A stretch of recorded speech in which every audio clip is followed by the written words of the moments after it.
Hello, everyone. Thank you for being with me today. I've got two items that we're going to go over. And the first one that I want to talk about is a murder, a cold-blooded murder of a 39-year-old mother by her 17-year-old son. And it's not just a singular murder, but as we got into the investigation, we found that about a year and a half, maybe a year and 8 months, 9 months earlier, he murdered his father in Oklahoma. So let me tell you about this. It all started on September the 8th, which was this last Sunday, when we got a 911 call from Colin Griffith, who's 17 years of age. And here's what he said. He said he and his mother had a very long fight, and she fell on a knife and killed herself. And she's bleeding from the neck. He didn't say she killed herself, said he's bleeding from the neck. So our 911 operators appropriately were giving them instructions on how to do life-saving techniques. When the deputies arrived, he met the deputies outside, and he was calm, cool, collected, not upset, and he had blood on him. What we found inside was this knife. This knife is 12 inches long, and of the 12 inches, 8 inches of that is the blade. So he's saying that his mother fell on this knife. We started our investigation at that point. The next morning, at the medical examiner's office and the autopsy, the medical examiner said it is not reasonable or plausible that she died the way that he said she did. Just didn't happen. There were witnesses outside the mobile home that actually saw Colin drag his mother into the house by the hair on her head. Colin is about 6 foot and 160 pounds. So an investigation started. This residence was at 77 Hewlett Drive, which is Auburndale, and it's called the Hamptons. It's a 55 and over community. And where it occurred was at Colin's grandmother's house. Colin's grandmother at the time was not there. She has another home in the Keys, and that's where she was. But let me go through some details, because as we start to peel back the layer of this onion, we find out that this is not just a singular event with Colin stabbing his mother in the neck and ultimately killing her. Here's what we found, and follow me as I read a timeline to you. On February 14th, 2023, on Valentine's Day, in Lincoln County, Oklahoma. There's a Lincoln County, Nebraska too. In Lincoln County, Oklahoma, Colin said that his dad pulled a knife on him, and he shot and killed his dad. That's right. His father was named Charles. He shot him once in the chest and once in the head, and he claimed self-defense. The Lincoln County Sheriff's Office and the Oklahoma State Bureau of Investigations charged Colin with murder in the first degree. They dropped the charges less than a month later. They said they could not disprove Colin's assertion of self-defense. So he was released. Well, when he was released in March of 23, just barely a month after the original murder of his father, he came to Charlotte County, Florida, to live with his mother. And when he came to live with his mother, Catherine Griffith, who was 39, You would think things would be better. He would be really, really lucky that, hey, this was a self-defense and I'm here with mom. But 6 months later, guess what happened? He's Baker acted. So it's September, and as he's getting out of the original Baker Act, he makes a statement that, well, I'll kill myself or I'll kill my mother by shooting or stabbing her. Charlotte County re-Baker acts him the same exact day. They keep him 3 more days. Now we're 2 months later. This is November 2023. Colin then is arrested for domestic violence on his mother. And the reason he battered his mother is because she was disciplining him and took his video game privileges away. So he beat up his mother. He pushed her to the ground and he stomped on her. The grandmother was there and witnessed this. Colin said it was self-defense. She made me do it. The grandmother said, no, no, no. Your mother did not provoke this at all. You simply were being disciplined and made to give up your game because of failure to carry out what you should, empty the garbage, wash the dishes, whatever they gave him to do. He claims self-defense when he stomped his mama, but he went to jail anyway. 3 months later, 12th of February in 2024, he has an argument with his mother, and he runs away from Charlotte County and comes back to Auburndale to his grandmother's house. Now, his grandmother's not there. And we got involved in this on the 12th of February. And the mother said, and the grandmother said, hey, we don't feel safe with him around. So our deputies who found him up here as a missing persons reported in Charlotte County turned him over to DCF.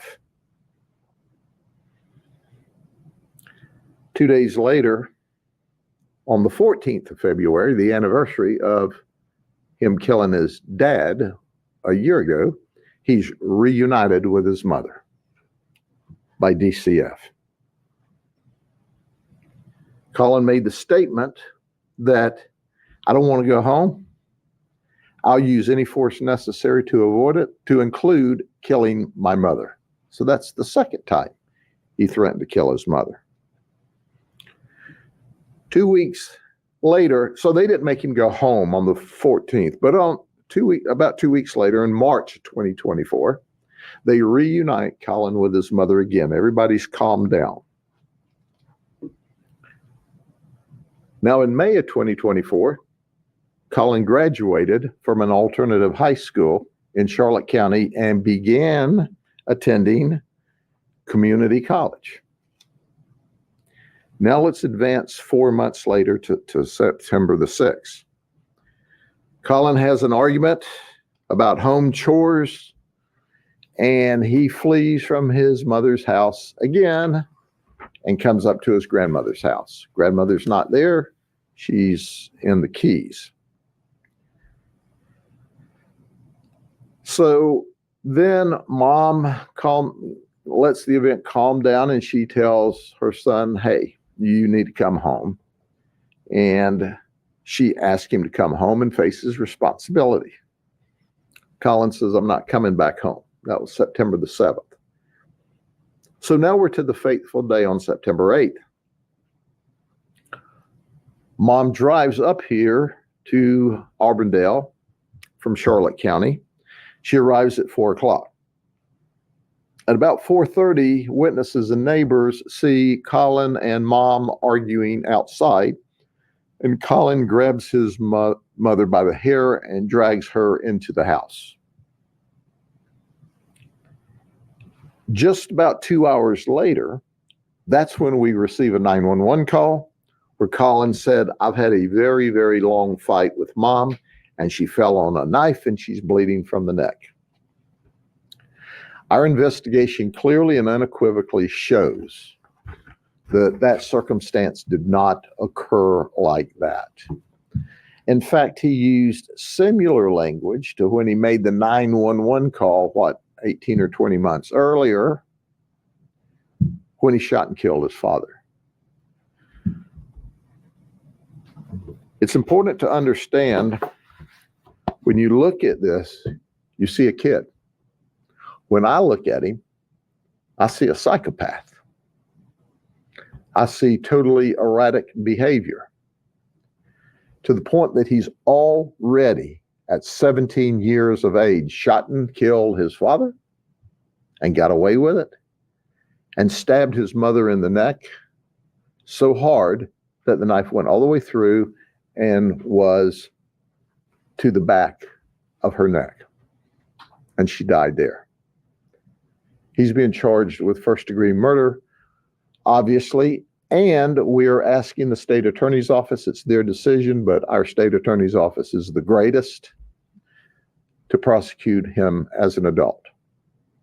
We've also wrapped back around with the prosecutors, the DA's offices, they call them in Oklahoma, and they said, if we develop information during this investigation that allows them, they will reopen the murder investigation in Oklahoma and potentially charge him out there. But at this time, they did not have sufficient information to charge him with murder. The unfortunate thing was, now he's killed two people and killed his mother and father, and I can assure you, beyond and to the exclusion of every reasonable doubt, based upon his conduct, had he gone to live with his grandmother at the end of this and she crossed him, she would be next. He's violent. He's dangerous. He showed zero remorse when he was being interviewed. In fact, when we attempted the interview, he met the original deputy in the front yard. And he didn't say, Mom's in here, Mom's bleeding to death, Mom needs help. He looked the deputy in the eye and says, I know my rights, I want an attorney. Zero emotion about, hurry up, help Mom, she's bleeding, she's got a problem. He is a dangerous human being. And we have him securely locked up, and we are working with the state attorney's office. We're putting the rest of the investigation together. We have began to talk to some of the family, which has confirmed that he is a dangerous person. Before I go to the second event, are there any questions? Sure. Do you think the system failed him, that he should have never been out? I mean, after killing his father. Well, so when you look at this and you see how violent and how dangerous he is, it makes you wonder to what extent and what depth of investigation was done, because they released him from that murder charge that was lodged apparently within a month or so, because they were shipping him to his mother that quick. Now, did they wrap it up in that short period of time, or did they just say, hey, take him home, and notified the family later that we're not going to charge him? I don't know. But it's important to be accountable and responsible for your own actions. My question is, was there anything else that could have been done? Because had Oklahoma been able to act, Catherine would be alive and well today. But because she took him and tried to do like a mother should do and take care of him, she's now dead. Everybody that's special, should be special to him in his life, is dead when they crossed him. Is there any history of abuse? We're looking through that now to see what what his family history there may be. Sheriff, I noticed he has a charge of violation of no contact order. Who filed that and who was that? We're working through the back pages now. Obviously, he's been involved with DCF in Oklahoma, if for no other reason, from the murder. He was involved with DCF here. We've been putting together our criminal case here. We will go through the back pages of him and any other interactions he's had with the system to try to determine everything that we can. But what we know for sure is he's violent and he's dangerous and he'll kill you because he's done that on 2 occasions. Yes, ma'am. I noticed that the witnesses say they saw him outside at 4:30 with the fight. The 911 call was at 6 p.m. Is there a suspicion he killed his mother much earlier? And then what time? We are also investigating that. As you know, with these death investigations, the medical examiner cannot narrow down the frame to a 15-minute period. But certainly there are telltale signs that we are working through. So we looked inside the house. He said there was a protracted fight, and the home is neat and clean and no evidence of any kind of a large fight or a long fight, as he said. Kitchen knife? It's a kitchen knife from the house. People might hear you say DCF was involved and, he was released. Is there anything you want to say about the system in Florida, the DCF system? Or? Do you know, DCF has an impossible job because all of society's wayward children and problem children and hot action events come to their lap. What did they know when? I don't know. That's part of the background investigation. I'm certainly not in a position, nor do I have an inclination to blame DCF at this point in the investigation. He was being intensely watched by the Charlotte County Sheriff's Office as a part of one of their programs down there. They had often contact with him and did a remarkable job keeping up with him. But he was not under any criminal charges at all. It was simply that he'd been Baker Act and he had made verbal threats, and a verbal threat in and of itself, until you have the ability to carry it out and the means and a lot of legal posturing, you can't just arrest people. And Mom came back up here to get him to, once again, she was angry. She needed a cooling off period for a time, and then she wanted him back down there so she could appropriately deal with him. So there's still a lot of background and a lot of DCF stuff between Oklahoma and Florida that we're looking through.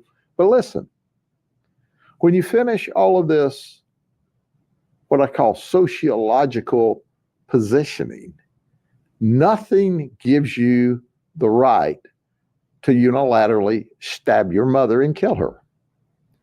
And I'm not convinced, based upon what I know now, Oklahoma didn't know this then, there were no witnesses to him shooting his dad. I'm not sure now that he didn't set his dad up to murder him. We don't know that. It's under investigation. And certainly my prayer is if somebody knows something that can help prosecute him in Oklahoma that was missed for whatever reason, they come forward.